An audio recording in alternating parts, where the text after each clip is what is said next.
Ampere's law. Ampere's law is based on the work done by Andre and Marie Ampere.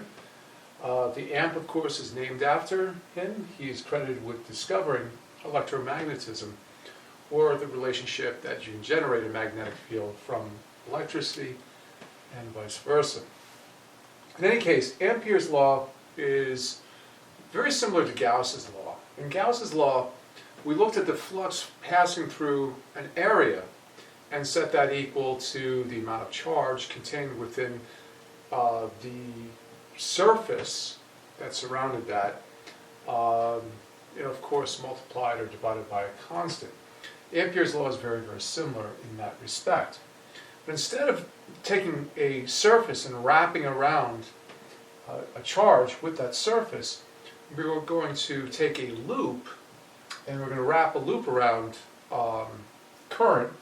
And in this particular case, we're not calculating flux, but rather we're integrating the magnetic field along some imaginary line to obtain the strength of the magnetic field. By Ampere's law, the integral of B dot dl is equal to the constant mu0 times I, the current which is enclosed by this loop. Okay, so how does it work? Well, like Gauss's law, it's somewhat limited. You have to have the symmetry of the loop match what is carrying the current. So for instance, if you just have a random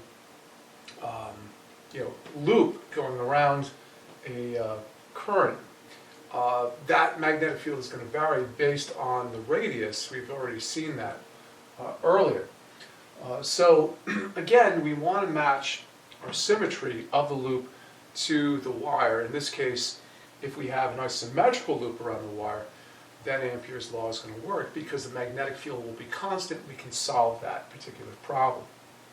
So again, here's Ampere's law. We imagine we have current. In this case, the current is coming out around us. We surround it with a symmetrical loop, or in this case, a circle. Okay? Everything has a constant distance, a constant radius from the current. Again, the current's coming out right here. By Ampere's law, it states that the integral of B dot dl, dl represents an infinitesimal length along this particular path that we have, is going to be equal to mu I. In this case, if we integrate this, the magnetic field is constant. We can take it out of this. We can integrate along the length of this wire. And of course, if we have a circle, what's the path around a circle? It's a circumference. It's 2 pi r. So B times 2 pi r, this is what was left within the integral, is equal to mu0 times I. So we get the same result that we got before when we used the Biot-Savart law. However, the amount of steps that it took is much, much less. Here's Ampere's law. Here's converting Ampere's law with the using the symmetry that we have. Here's the result. Not that much math going on right here. So again, we get the same result that we got before. It's very useful in terms of symmetries like a straight wire, where we can easily match the symmetry of the loop to the current that we have. But again, we're limited. More complex shapes, it's not going to work, just as Gauss's law didn't work for all the distributions of charge.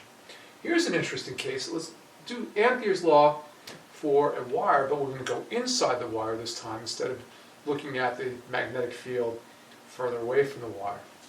Again, we have this integral. We're integrating B dot dl equals mu0 times I. For the outside of the wire, we already did that, so we got that result. That was a previous result. But now inside the wire, it's a little bit different. By Ampere's law, we only include the current that our circular path is going to enclose.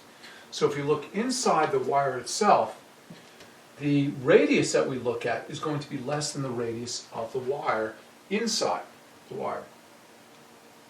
So now, again, here's Ampere's law, except for I, is going to depend on, how close to the center we are.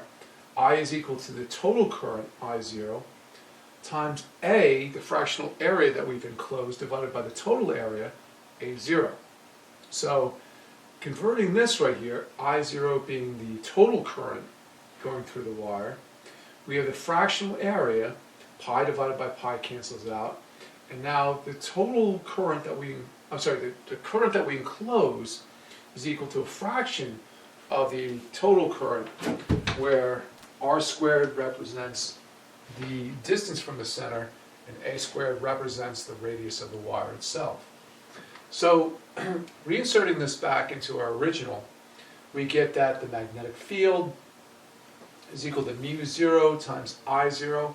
I0 again is the total current, divided by 2 pi r, r squared over A. R squared divided by r becomes r, and this becomes our new expression. Interesting that the magnetic field actually depends on the distance from the center. And if r is 0, if we're at the center of this wire, the magnetic field is actually 0. So if we graph the magnetic field as a function of radius, the magnetic field drops to 0 at the center, gets larger and larger, assuming that the current is constant, and right at the surface, that's where the magnetic field is the greatest.